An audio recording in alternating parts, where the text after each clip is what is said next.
ang Panginoon. At sumaiyo rin. Ang mabuting balita ng Panginoon ayon kay San Mateo. Papuri sa iyo, Panginoon.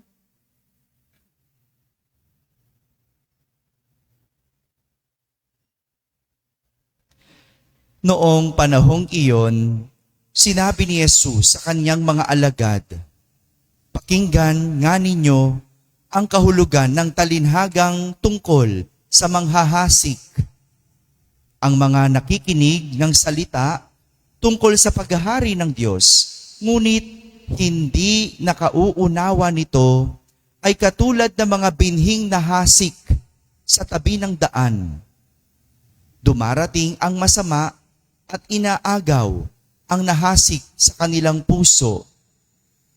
Inilalarawan ng binhing nahasik sa kabatuhan ang nakikinig ng salita at masayang tumatanggap nito kaagad. Ngunit hindi ito tumitimo sa puso nila, kaya't hindi sila nananatili. Pagdating ng kapighatian o pag-uusig dahil sa salita, agad silang nanlalamig. Inilalarawan naman ng naghasik sa dawagan ang nakikinig ng salita, ngunit naging abala sa mga bagay ukol sa mundong ito at naging maibigin sa mga kayamanan. Ano pat ang salita ay nawalan na ng puwang sa kanilang puso, kaya hindi makapamumunga. At inilalarawan ng naghasik sa matabang lupa ang mga nakikinig ng salita at nakakaunawa nito. Sila ay namumunga, may tig sa 100, tig 60 at may tig 30.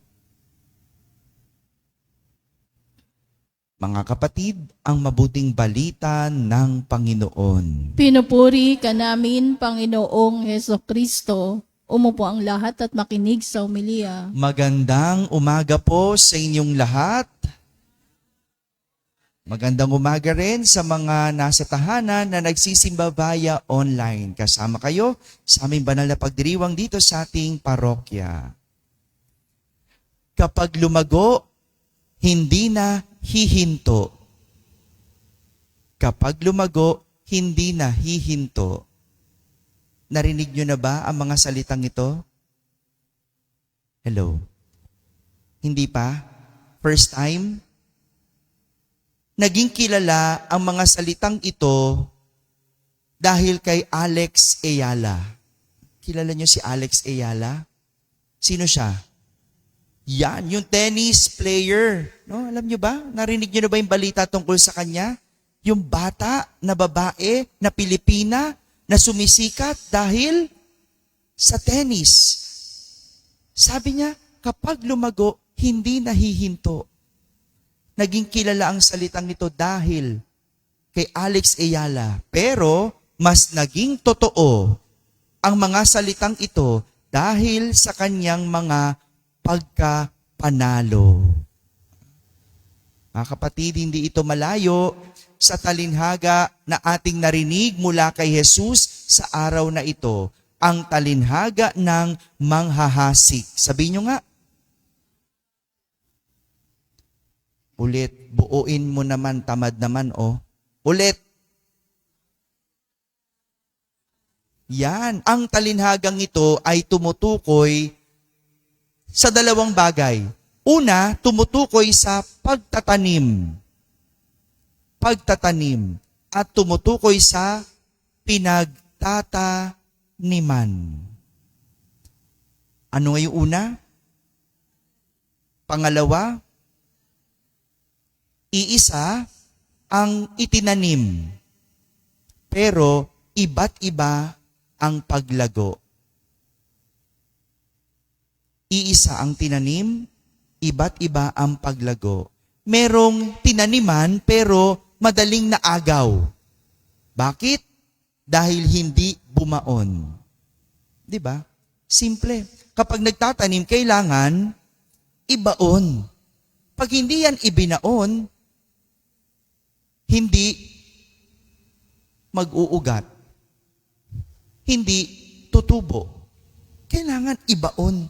Meron din namang tinaniman, ngunit konting bagyo, konting pagsubok, hindi na tumubo. Ang bilis nabubunot, ang bilis nawawala.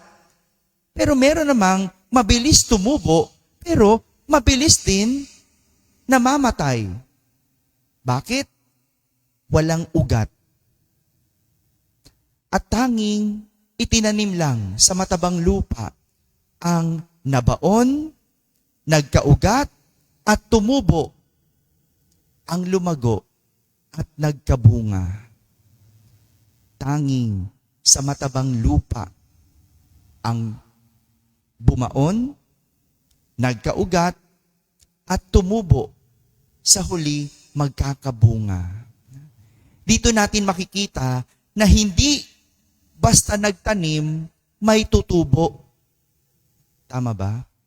Hindi basta nagtanim, may tutubo. Gaya ng hindi basta pumasok sa eskwela, natuto. Tama? Oh, di ba? Magtataka ka no? Iisa ang teacher, pare-parehas naman ng turo. Pero sa dami ng bata, ilan lang ang natuto? Hello? Di ba?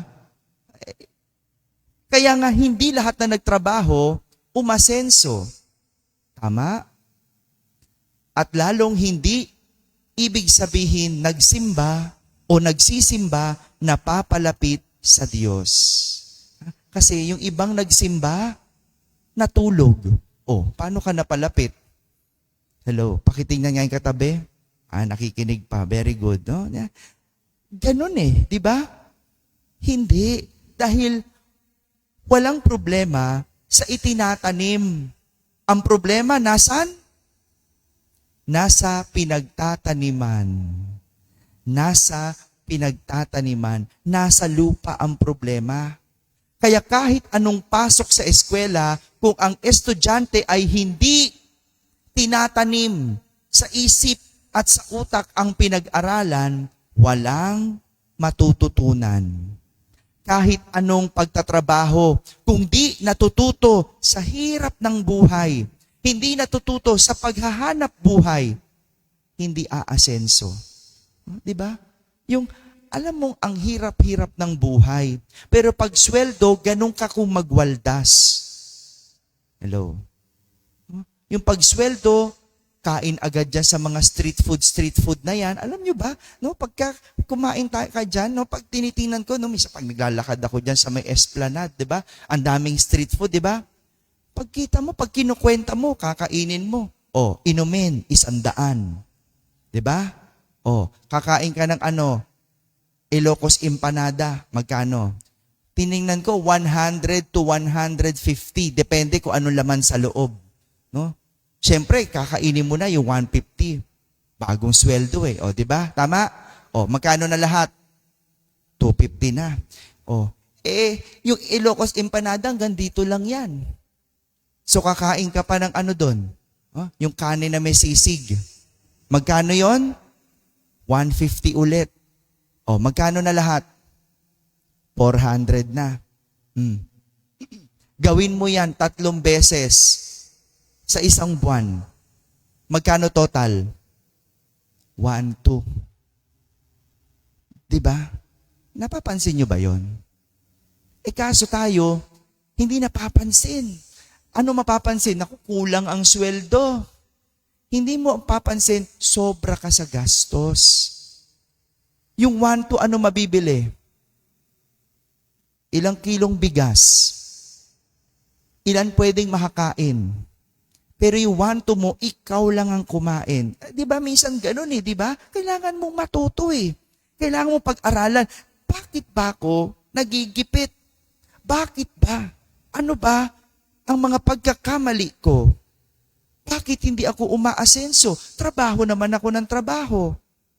Kasi hindi natututo. Ganun din.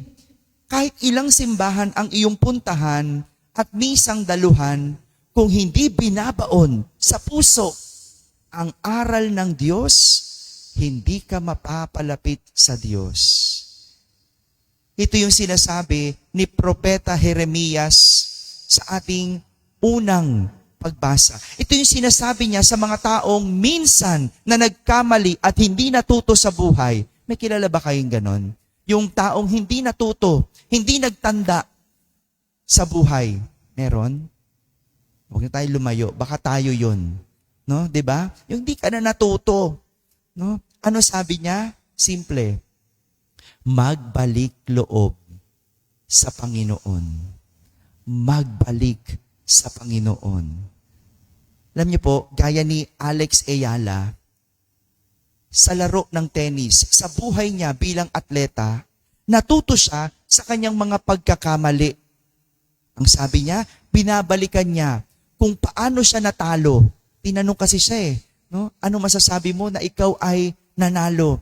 Paano ka nanalo? Sabi niya, binabalikan ko kung paano ako natalo. Inaral ko lahat, ulit, paulit-ulit, at saka ako natuto. Talaga naman di ba? Kung minsan, hindi mo naman alam kung sinong yung kalaban. Pero para ikaw ay manalo, ang alam mo, yung sarili mo. Balikan mo, bakit ka ba paulit-ulit natatalo? Bakit ka ba paulit-ulit bumabagsak? Bakit ba hindi lumalago? Bakit ba walang tumutubo? Yun ang magandang balikan. At parehas din sa buhay. Kung wala tayong nakikitang paglago, balikan at tingnan. Dalawa, meron ka bang tinanim? Ang masakit, intay ka ng intay ng paglago, intay ka ng intay ng bunga, pero wala ka namang tinanim. Tama? Tanungin mo muna, meron ka bang tinanim? At pag sabihin mong meron, pangalawang tanong, anong klase ang iyong pinagtaniman? Ikaw ba yung matigas, mababaw, o ikaw yung matabang lupa? Mga kapatid, ang paglago at pamumunga ay nasa tinatanim at tinatamnan.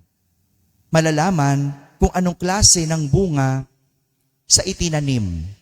Pero makikita ang bunga dahil sa tinamnan. Amen? Amen.